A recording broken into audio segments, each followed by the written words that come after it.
안녕하세요. 말씀과 함께 기도. 오늘은 31차 요한복음 13장부터 15장까지 말씀 우리 가이드로 함께 은혜 나누도록 하겠습니다. 13장에서는 우리 가룟 유다가 주인공이겠습니다.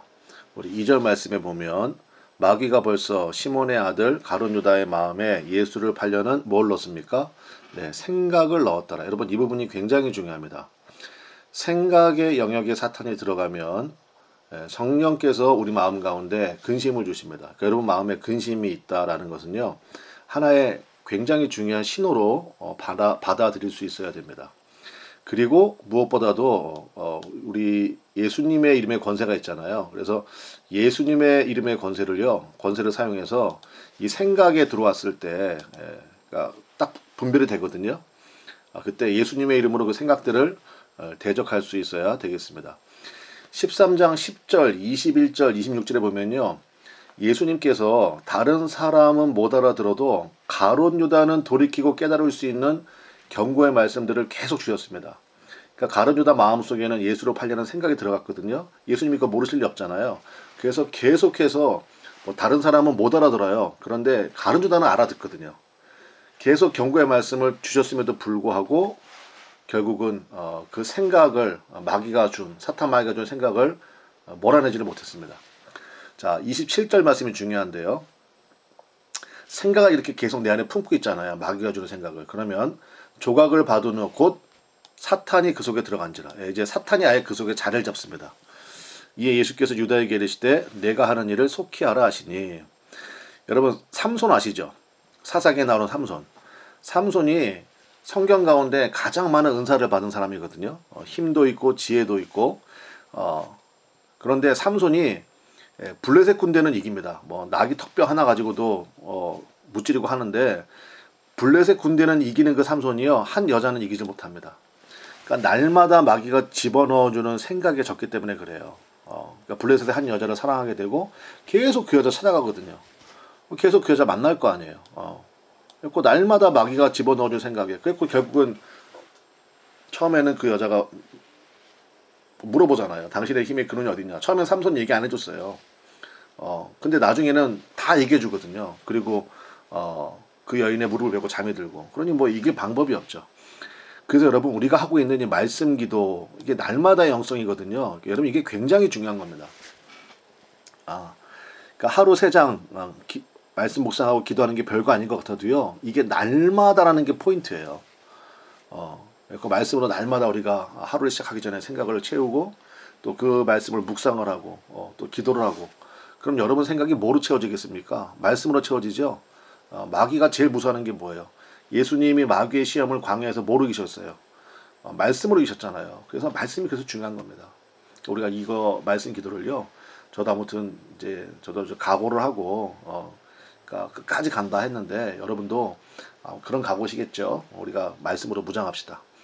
자, 그리고 나서 이제 우리가 알고 있는 세족식 얘기가 나오잖아요. 제자 공동체는 세족식을 통해 상징적으로 깨끗함을 입었고요. 그 다음에 가룟 유다가 나간 후에 31절에 이제 가룟 유다가 나가거든요. 나간 후에 예수님의 새 계명 선포를 통해서 이제 언약으로 깨끗함을 입게 되었습니다.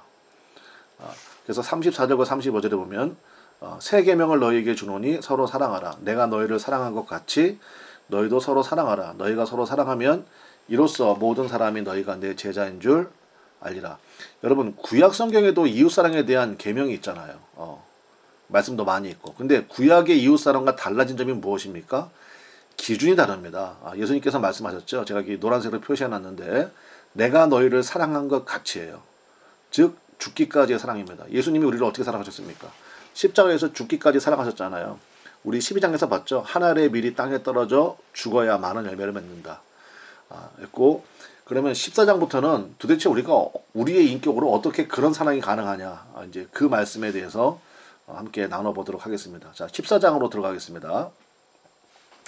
자, 14장에는요, 제가 여기 써놨는데 여러분 이걸 좀 주목해 주시기 바랍니다. 14장부터 16장이 예수님의 마지막 설교입니다. 그리고 이제 17장이 예수님의 기도예요. 예수님의 마지막 기도거든요.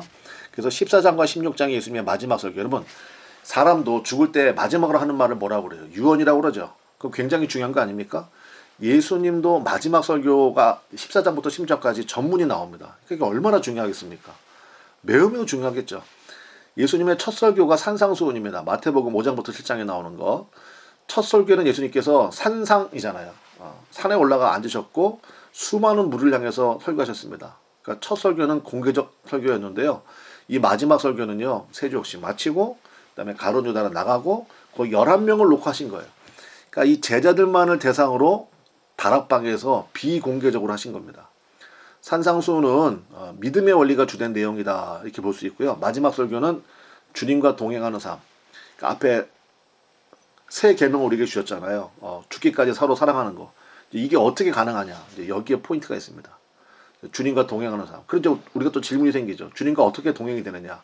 자, 그 얘기를 할 텐데 14장이 제가 다시 한번 말씀드릴게요. 예수님의 마지막 설교가 굉장히 중요하기 때문에 제가 이거를 한번 여러 번 해봤거든요. 근데 그 내용을 다 하려고 그러면요. 제가 이제 이 가이드는 15분 안에 끝내려고 제 나름대로 이제 그 계획을 세우고 있는데 뭐 30분을 해도 안 될 것 같아서 중요한 포인트만 좀 짚고 넘어가도록 하겠습니다. 제가 다음에 여러분이 또 묵상할 게 없잖아요. 그러니까 여러분들이 이해해 주시고 자, 한 가지를 좀 짚고 우리 함께 나눈다 그러면 23절 말씀인데요. 예수께서 대답하여 이르시되 사람이 나를 사랑하면 내 말을 지키리니 내 아버지께서 그를 사랑하실 것이요 우리가 그에게 가서 거처를 그와 함께 하리라.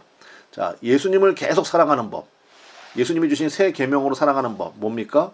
예수님의 말씀을 지키는 것입니다. 나를 사랑하면 내 말을 지키는 예수님 말씀하셨잖아요. 그러면 예수님이 어떻게 한대요? 그에게 와서 거처를 그와 함께 하리라. 예, 그러면 동행이 됩니다. 그러면 내 힘으로 하는 것이 아니라 예수님께서 하시는 거예요. 그럼 여러분 벌써 이제 성경을 좀 읽어보셨던 분들은 감이 오죠. 그래서 15장에 참포도나무와 가지 이야기가 나오는구나. 이렇게 연결이 되는 겁니다. 그러니까 예수님의 말씀을 계속 지키려고 하는 것. 자, 26절부터 27절 말씀, 이어지는 말씀 볼게요. 보혜사, 곧 아버지께서 내 이름으로 보내실 성령, 그가 너에게 모든 것을 가르치고 내가 너에게 말한 모든 것을 생각나게 하리라. 평안을 너에게 끼치노니 곧 나의 평안을 너희에게 주노라. 내가 너에게 주는 것은 세상이 주는 것과 같지 아니하니라. 너희는 마음에 근심하지도 말고 두려워하지도 말라. 자, 지속적인 사랑이 가능하도록 우리 예수님께서 우리에게 약속하셨습니다. 뭐를요? 보혜사 성령. 그래서 이제 16장에 가면 특별히 이 보혜사 성령님에 대한 얘기를 계속 하시거든요. 보혜사 성령께서 하시는 일이 있습니다. 뭐 하십니까? 저기 써놨죠. 3가지 하시는데요. 첫 번째가 뭐냐면 가르쳐 주십니다. 내가 너에게 모든 것을 그가 너에게 모든 것을 가르치고 그랬잖아요. 가르쳐 주시고요. 티칭이에요. 티칭. 두 번째 생각나게 하십니다.